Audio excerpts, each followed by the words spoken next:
Hi, Jay here. I'm just curious to see if you've ever been in a situation where you've been ill-prepared mentally, emotionally or psychologically for an event or a context.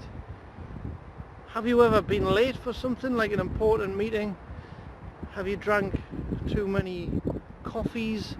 Have you been stressed just before you've left the house?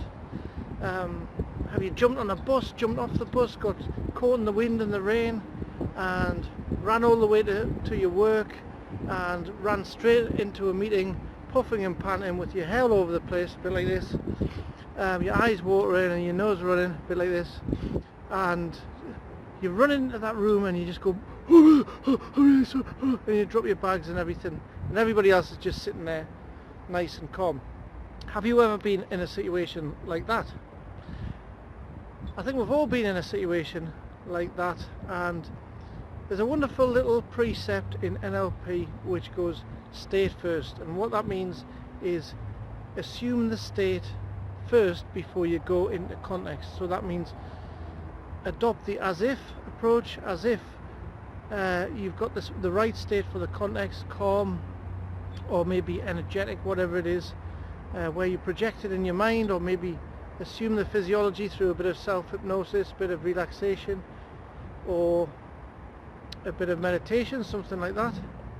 So that's my little tidbit for you to take away today, is think about state first, think about all the different contexts you've got coming up for the rest of this week and pre-project them.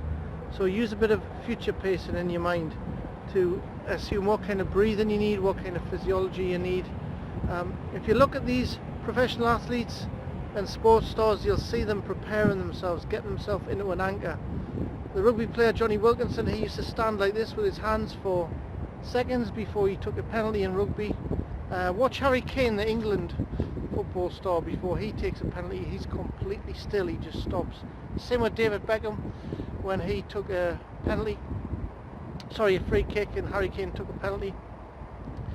So what they're doing is they're dropping into the zone and anchoring into the zone before they actually do the movement or go into context. So just bear that in mind, and I hope it's been of help to you. Obviously life and business it can be different and things take us by surprise. Sometimes we're not always ready for context and we get forced into them. We actually surprise ourselves, but we're given the opportunity. Remember this little concept of state first. That's all from me, Jay, on it. Thanks for listening to this and watching it, and I'll catch you all very soon. Cheers, bye.